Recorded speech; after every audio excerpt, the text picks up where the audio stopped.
Okay, and we're back. Sorry about that confusion. Apparently I picked up 3 mystery stars at some point that I never knew existed. And then proceeded to load the wrong save. But No, hey, it was the right save, but Oh, it was. well, I wasn't paying attention. well, I thought there was 117 stars total. I guess there's 120, but hey, you know what? If you don't learn that something seems- new every time you play a game, it's not worth playing, right? Yeah, I was gonna say that seems like a good Mario number. Yeah. 120. So, anywho, we left off on Volcanic Panic by Kyan. If you're not familiar with that name, that's the guy who made I Wanna Be the Guy. Oh yeah, you were telling me about this level. Yeah, this level's not, you know, particularly amazing, but, you know. I'm gonna be kind of disappointed if there's not at least one cheap death. Let's just say that comes later. That comes later. All Hey, right. so far you seem to be tearing ass through here. Oh, the video is young yet. Hey, hidden one up. So, Score. speaking of that comes later, I just found out that my sister Angelina has never watched The Dark Knight. Really? Yeah, Huh, that's kind of a crime against humanity. I feel that's the case, yeah. So wait, is Angelina your like 14-year-old Yeah. sister? Mm-hmm. Okay. Oh, I guess I can see that. Considering that would have come out when she was what? 3?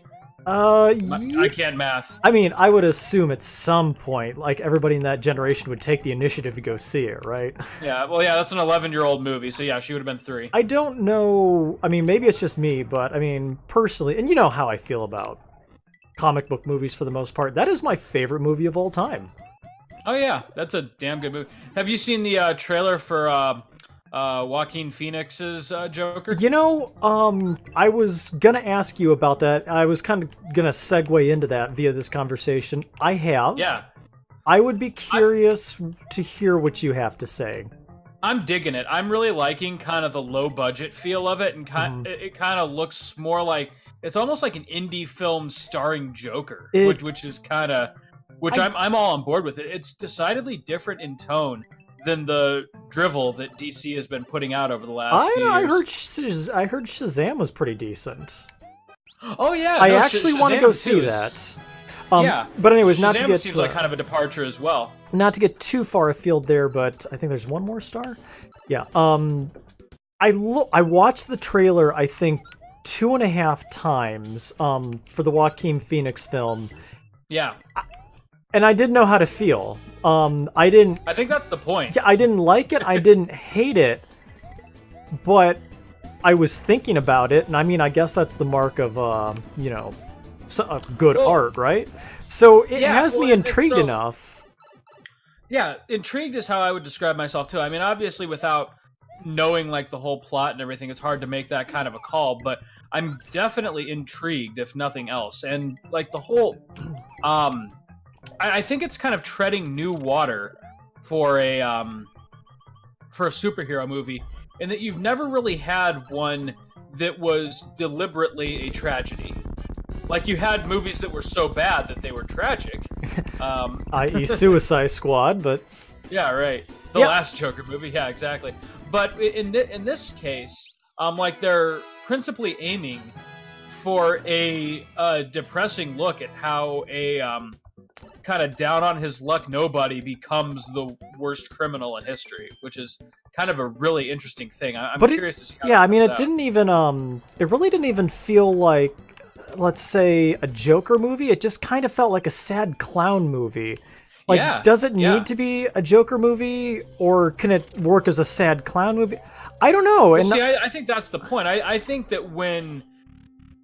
from what I saw... And these aren't negatives, by the way. Like, I just don't know what to make. Yeah, the way I'm interpreting it right now is that it's so melodramatic that when the Joker finally shows up, it's made that much more impactful by the fact that, you know, you've basically spent time with him as just this, you know, down-on-his-luck clown. And then to see him transform, I think that's what separates, like, a really good origin story from a really run-of-the-mill one is that like take Spider-Man for instance. Chris, like, maybe we're go ahead. The stuff that happens with I love Spider-Man, for the record. He's probably my second favorite superhero. But all of the stuff that happens to Spider-Man until he becomes Spider-Man are just kind of roadblocks until you get to the good part. Like a really good superhero origin, though, or in this case, supervillain origin, is that they're purposefully trying to invest you into the character, and coming at it from the perspective of the villain, you're kind of rooting for them not to become their alter ego, which, of course, you know is going to happen. So this is like a non-crappy version of Gotham, then. Oh, God. Did you see... There's another thing that just came out. Did you see the TV promo for the final episode of Gotham with Igor Joker? Yeah, I did. I thought that was actually Cobblepot, to be honest. Yeah, that's kind of what he looks more like. That was kind of the theory going around for a while, was that Cobblepot was actually going to become the Joker, but...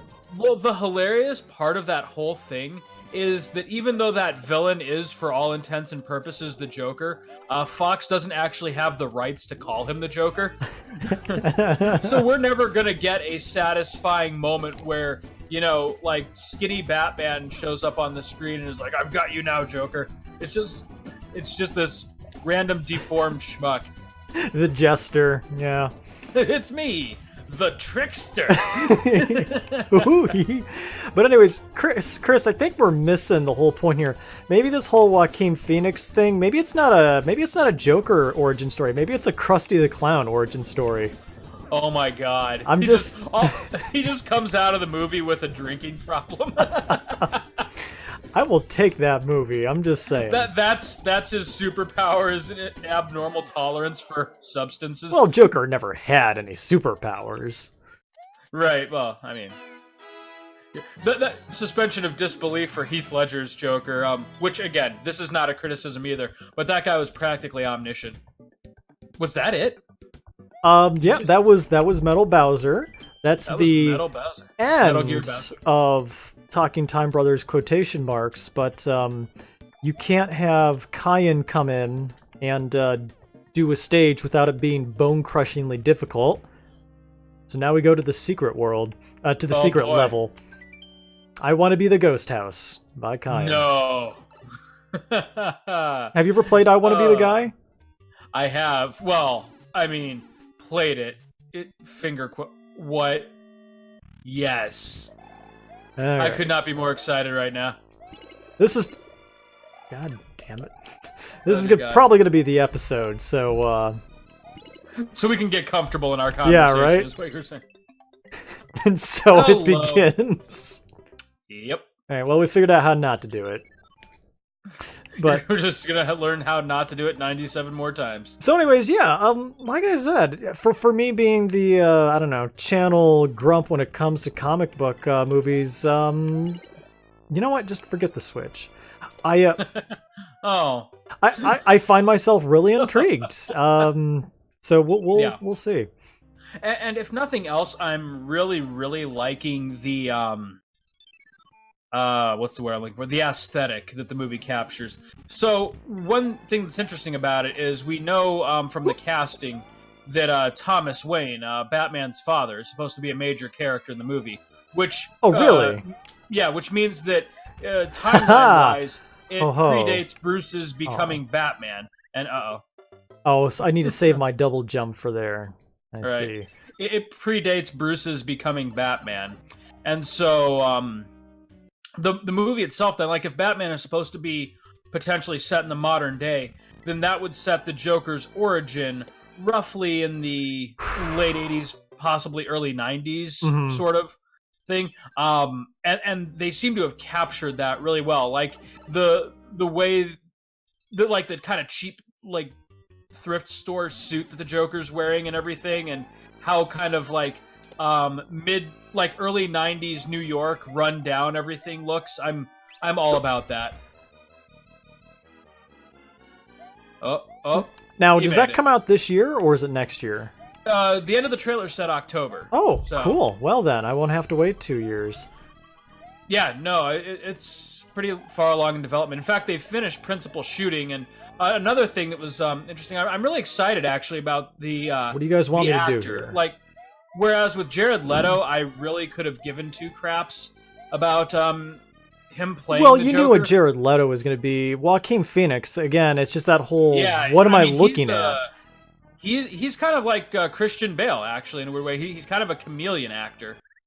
Oh boy.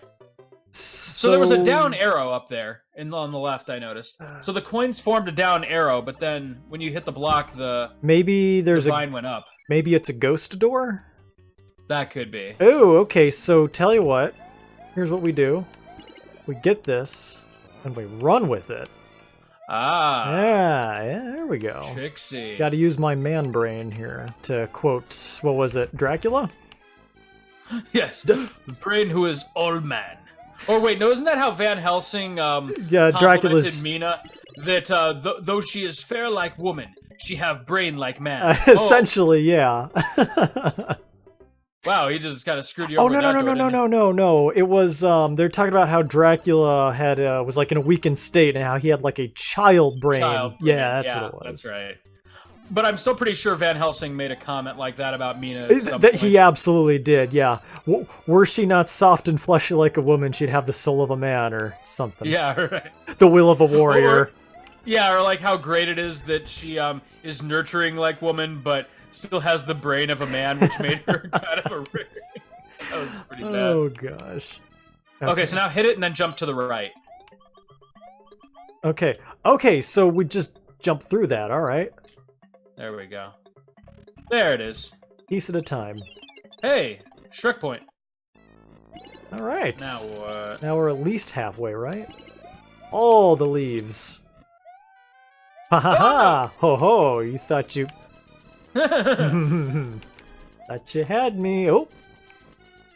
Yeah, just basically save that double jump. I thought you were going to get, like, within an inch of the floor and it was going to slide out from under you. Oh, it's the disappearing blocks from Mega Man. Yeah. Except they're not making the correct sound effect. Yeah, you know. It should sound like a Hoover vacuum that's malfunctioning. No! Okay, all right, I accept that, though.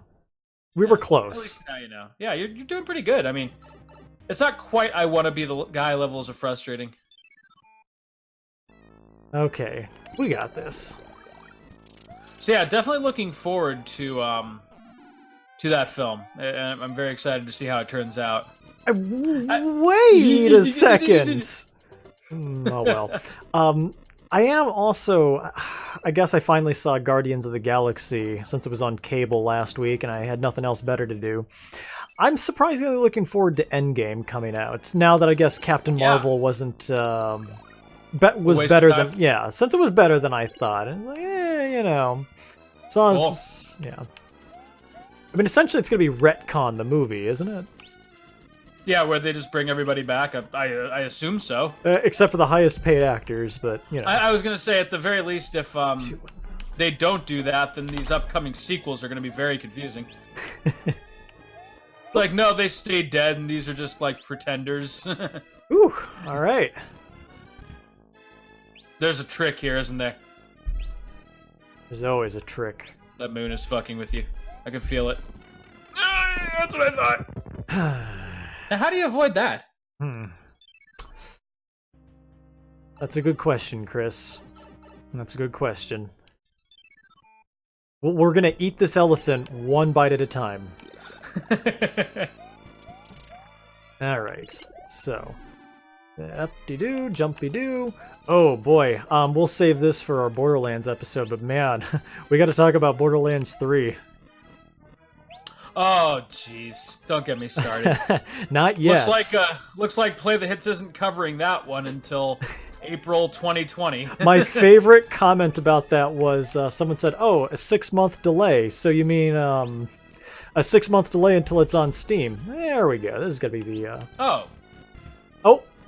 It just kills you. Okay, so we just have to outsmart the moon. So anyways, yeah, someone said, oh, so you mean there's a...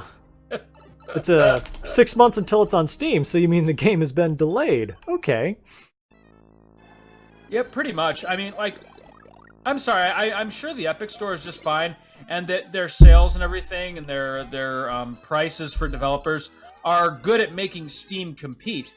But I am not going to be bullied into putting another piece of software on my computer that's running in the background and taking up my RAM. It's just like that is my prerogative as the customer, and I another platform to give my credit card info to. Right. There's being competitive with prices and like incentivizing me to want to download your program. And then there's just like it's the Origin model. Like with Mass Effect 3, where it's like, hey, no, you just can't play with these toys unless you download my spyware. And I'm like, okay, no, then I will not be downloading your spyware. It's like saying you can only buy milk if you go to Meijer's, and you can't buy it at Walmart.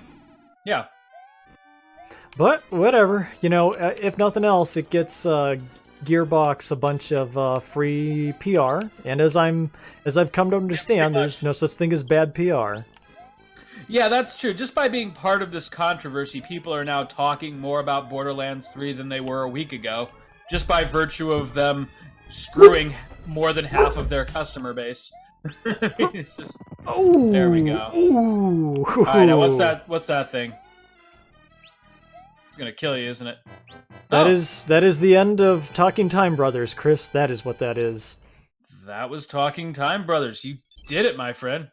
Well, that is it. I like how that technically wasn't a star. It was just a question mark. Yeah, it was just a little bit above and beyond. So, now that we're at the end of this episode and we've somehow gotten all 3 extra mystery stars, Chris, what did you think? I gotta tell you, I am biased. This is one of my favorite games and one of my favorite ROM hacks. So, did you enjoy it? What'd you think?